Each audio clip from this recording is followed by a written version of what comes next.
Meeting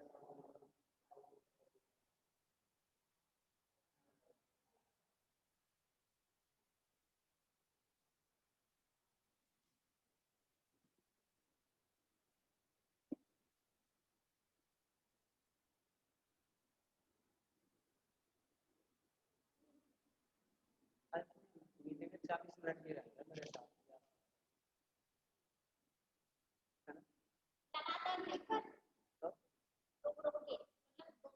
फिर क्या फायदा है?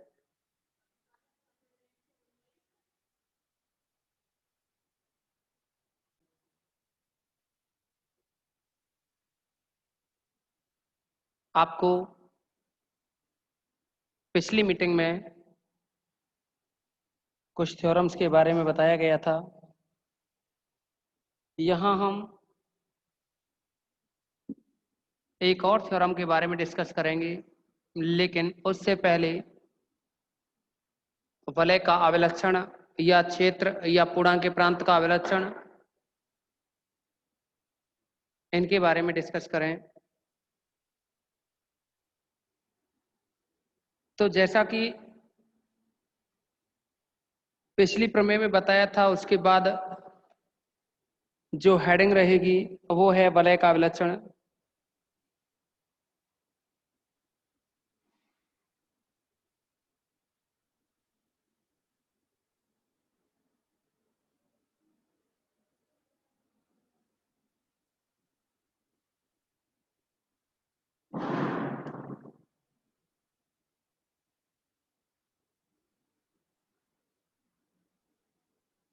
वलय का अभिलक्षण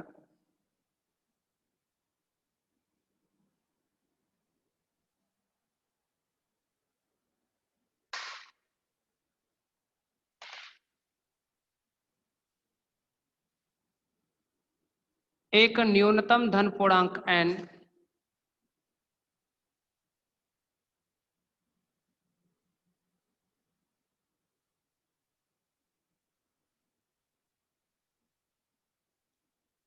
वलय कैपिटल R का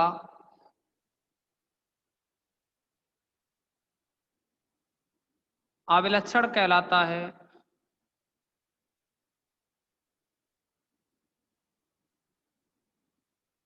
यदि n का गुणा a से करें और योज्य तत्समक 0 आ जाए। For all a belongs to R, जहां ये जो 0 है वह R में शून्य तत्समक यानी तत्समक की कंडीशन को व्यक्त करता है, जहां 0 R में योज्य तत्समक है। तो दोबारा से आप जाने एक बार, एक न्यूनतम धन पूर्णांक स्मॉल n वलय R का अभिलक्षण कहलाता है यदि इस n का गुणा वलय R के किसी अवयव स्मॉल a से करें और गुणा करने के बाद में क्या आ जाए? 0। गुणा करने के बाद में 0 आ जाए। अगर इस कंडीशन में बन जाता है तो यानी इस तरह n का अस्तित्व हो कि n का गुणा a से करें 0 आ जाए, तो यहाँ जो n है वह वलय R का अभिलक्षण कहलाता है। और अगर इस प्रकार के n का अस्तित्व ना हो तो उस वलय का जो अभिलक्षण है वह या तो शून्य होता है और या फिर अनंत होता है। तो हम यह कह सकते हैं यदि इस प्रकार के n का अस्तित्व ना हो तो वलय का अभिलक्षण या तो शून्य होगा और या फिर अनंत होगा। यदि इस प्रकार के n का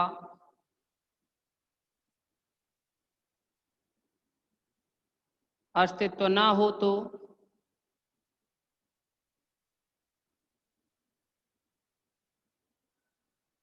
वलय का अभिलक्षण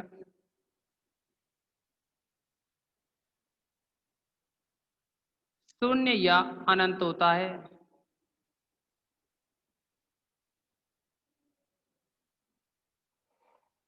अब इस अभिलक्षण के बारे में आप लोगों को एक एग्जाम्पल से बताते हैं। जैसे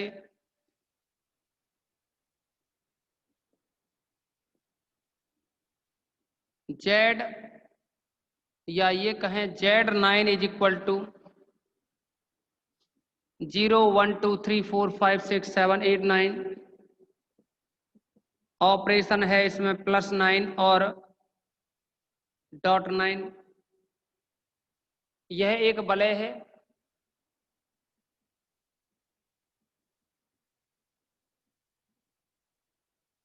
अब आप देखेंगे इसमें कि इसका कोई भी एक अवयव लें, इसके अभिलक्षण के बारे में भी बता दें, जिसका अभिलक्षण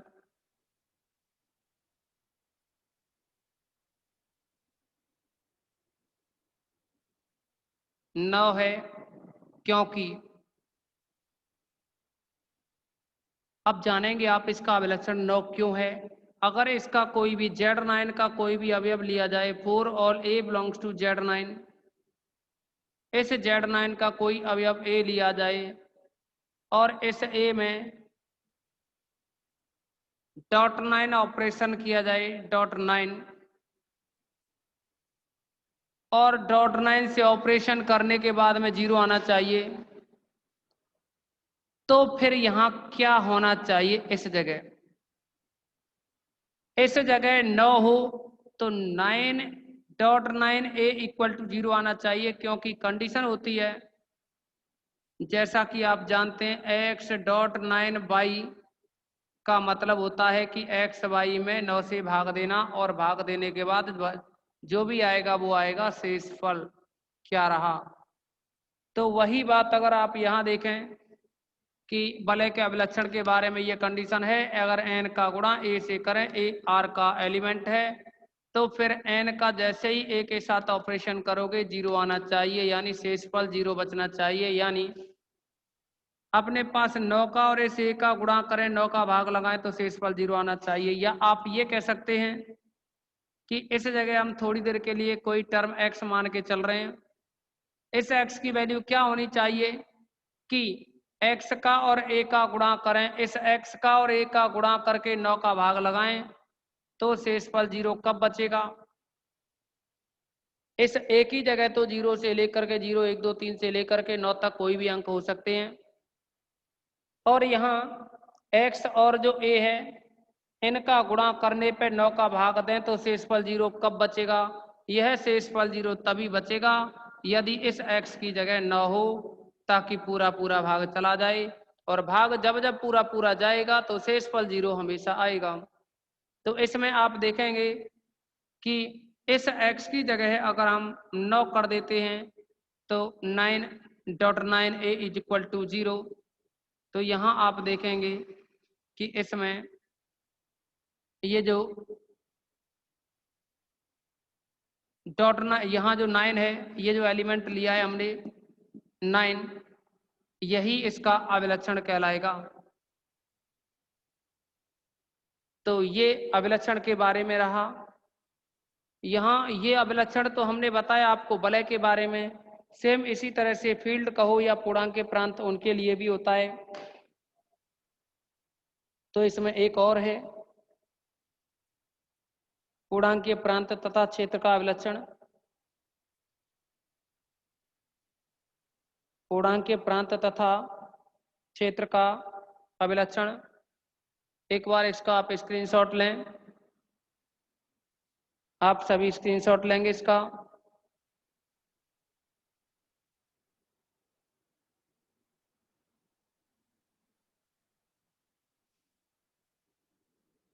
नेक्स्ट हेडिंग रहेगी पूर्णांकीय प्रांत अथवा क्षेत्र का अभिलक्षण।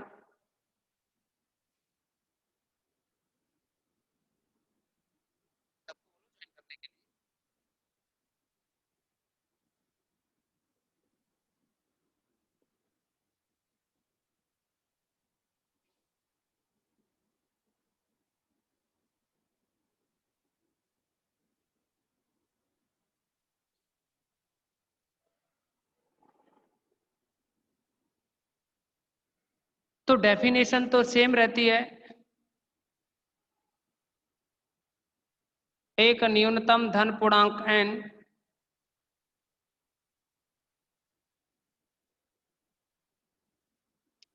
एक न्यूनतम धन पूर्णांक n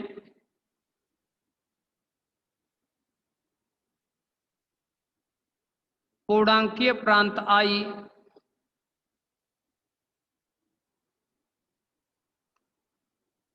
या क्षेत्र F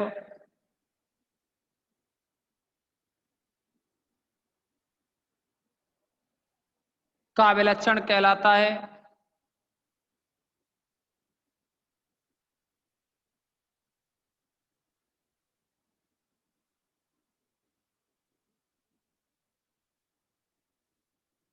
यदि n का गुणा 1 से करें तो शून्य आ जाए।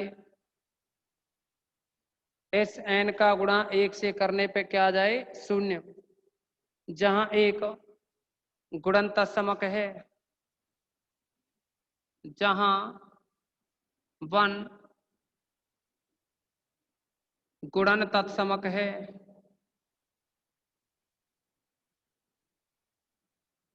यदि इस प्रकार के n का अस्तित्व ना हो, यदि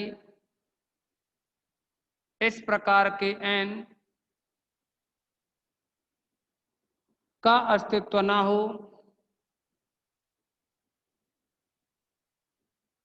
तो क्षेत्र, या ये कह दें तो I अथवा F, अर्थात पूर्णांक के प्रांत अथवा क्षेत्र F का अभिलक्षण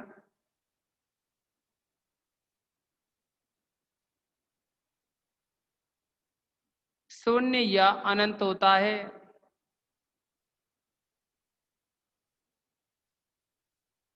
तो ये डेफिनेशन है आपके पूर्णांक के प्रांत या क्षेत्र का अभिलक्षण की।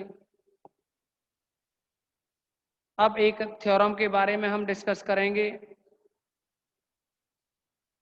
जैसा कि आपको हमने बताया कि पूर्णांक के प्रांत या क्षेत्र में n.1 होना चाहिए। 1 का मतलब है तत्समक ही तो हुआ ना, ये 1 लिख दो यहाँ, या कोई और हो तो तत्समक जरूरी नहीं है सदैव, गुणन के लिए तो हमेशा एक रहता ही है।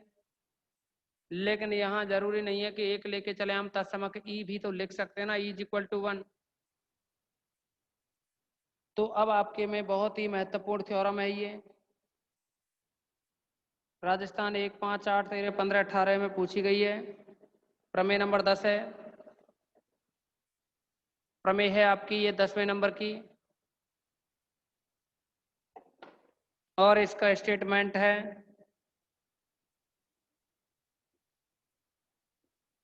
10वें नंबर की थ्योरम है।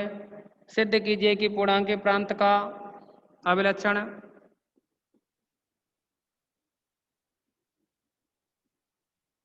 सिद्ध कीजिए कि पूर्णांक के प्रांत का अभिलक्षण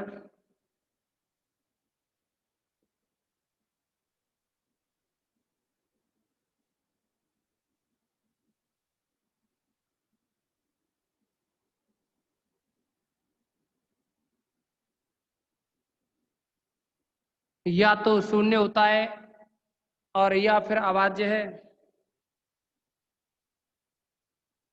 या तो शून्य है या अखंडनीय है। अखंडनीय का मतलब है कि ऐसा नंबर जिसके खंड ना हो,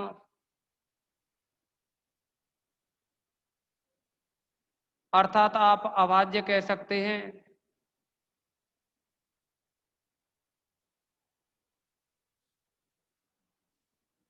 इसे सिद्ध करने के लिए जैसा कि आपको कहा है कि सिद्ध कीजिए पूर्णांक के प्रांत का अभिलक्षण या तो शून्य है या अखंडनीय है, इसको हम विरोधाभास से सिद्ध करेंगे। लेकर के चलें कि माना पूर्णांक के प्रांत का अभिलक्षण p है जो कि 0 नहीं है, हम ये लेके चल रहे हैं 0 नहीं है। माना पूर्णांक के प्रांत का अभिलक्षण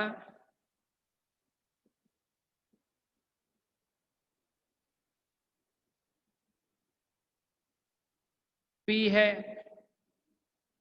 जो शून्य नहीं है,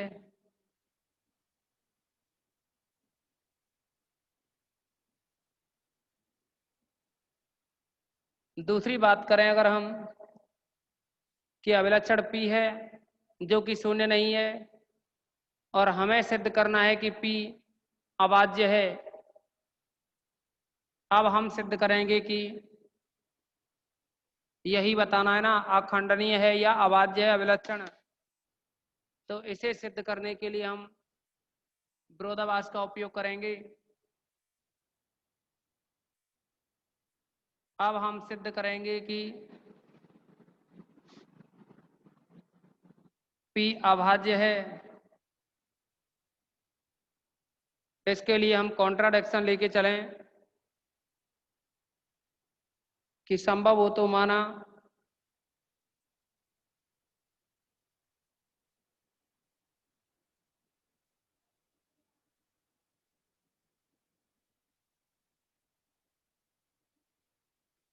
P भाज्य है,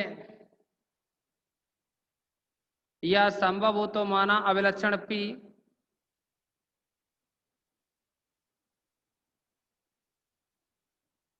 भाज्य है, अर्थात P is equal to P1 P2, यानी P भाज्य है तो फिर P के फैक्टर होंगे, और P के फैक्टर होंगे तो P के मान लीजिए एक तो P1 है, दूसरा क्या है फैक्टर P2 है। ऐसे समझ सकते हैं कि जैसे कोई अंक है 6, इसके अगर फैक्टर किए जाएं तो 2 इंटू 3 होगा, 6 हो गया जैसे P, और ये हो गए P1 P2। अब आप यहाँ देखेंगे कि ये जो P1 का मान है यह सदैव, ये जो P1 का मान है सदैव P से कम होगा। ऐसे ही इस P2 का मान जो कि 3 है ये भी हमेशा 6 से कम है, यानी P से कम है। लेकिन ये दोनों मान जो P1 P2 हैं 6 के गुणनखंड हैं तो सदैव 0 से अधिक होंगे। कैसे होंगे ये 0 से अधिक? लिख सकते हैं हम, जहां 0 less than P1 less than P तथा 0 less than P2 less than P। तो ये P के बारे में कंडीशन लिख दी हमने। अब देखिए, क्योंकि पूर्णांकीय प्रांत का अभिलक्षण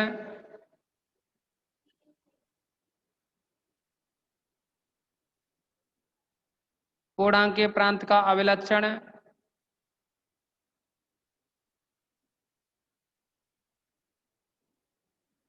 P है, तब आपको पता अभिलक्षण की डेफिनेशन के अकॉर्डिंग कि अगर n की जगह तो क्या है, n इंटू तत्समक 1 या e कहो तो 0 होना चाहिए, लेकिन n की जगह क्या है अभिलक्षण P है अपने पास, तो P into E is equal to 0 बनना चाहिए।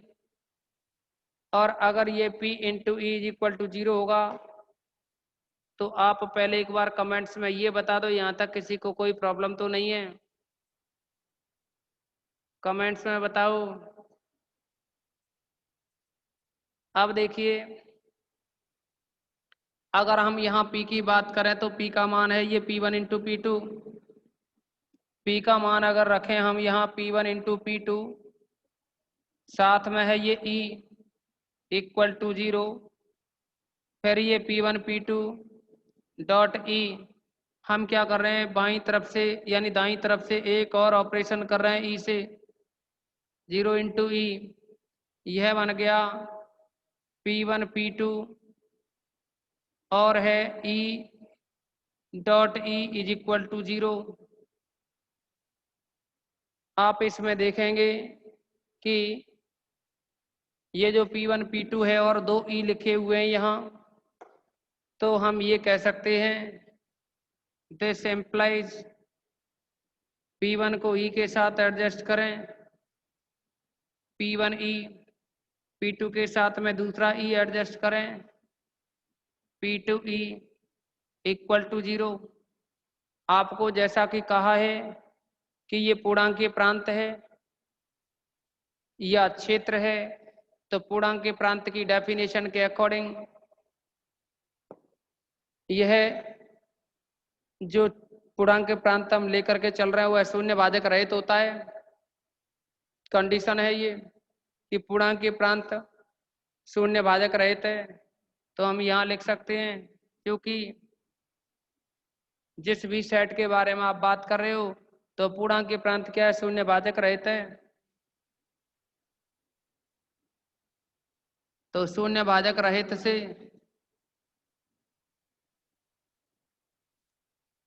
आप जानते हैं शून्य भाजक रहित से दो टर्म है उनका डॉट है वो जीरो हो रहा है, यानी ए डॉट बी जीरो हो रहा है। तो दो कंडीशन बनेंगी, या तो A is equal to zero होगा और या फिर होगा B is equal to zero. तो यहां से हम ये कह सकते हैं पी वन ई है वो जीरो होगा या फिर पी टू ई है वह जीरो होगा। इसका मतलब हुआ कि पी वन ई है वो जीरो है, तो इसका मतलब पी वन और तत्समक बराबर जीरो। तो यहाँ जो पी वन है वो अभिलक्षण होना चाहिए, क्योंकि अगर पूर्णांक के प्रांत का अभिलक्षण p है तो p डॉट ई बराबर जीरो है। लेकिन अपने पास तो पी वन डॉट ई है, p की जगह पी वन है, P one E equal to zero. तो इसका मतलब हुआ कि जो पी वन है वह इसका अभिलक्षण होना चाहिए। एम्प्लाइज पी वन या पी टू पूर्णांक के प्रांत के अभिलक्षण हैं, पूर्णांकीय प्रांत के अभिलक्षण हैं।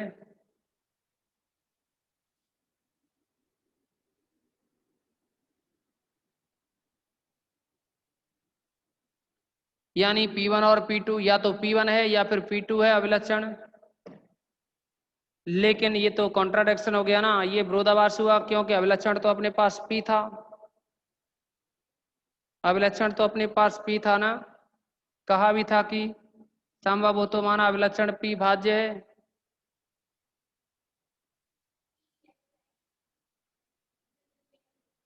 क्या 2E कैसे आया? अरे नॉर्मल सी देखो, एक तो E यहाँ है ही, दाईं तरफ से एक और E का ऑपरेशन कर दिया, जीरो डॉट E तो जीरो हो गया, ये E हो गया ना।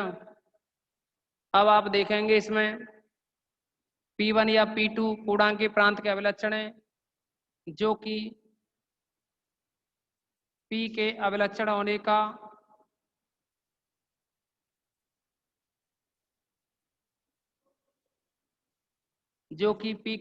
होने का विरोधाभास है।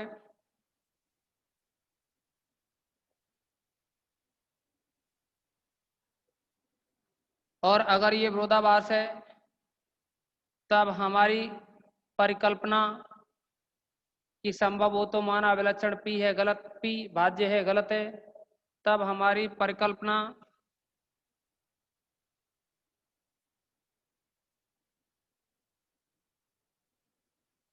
कि P भाज्य है गलत है। और अगर ये गलत है यानी भाज्य नहीं है तो फिर अभाज्य होगा। इसीलिए P अभाज्य है। आप सभी एक बार इसका स्क्रीनशॉट लें और कोई डाउट्स हो तो बताएं कमेंट्स में, और कमेंट्स में बाद में बताएंगे, पहले रीजॉइन करेंगे।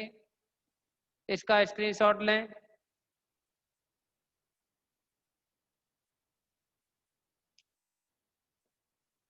मैडम नींद आ रही है वो बहुत तेज।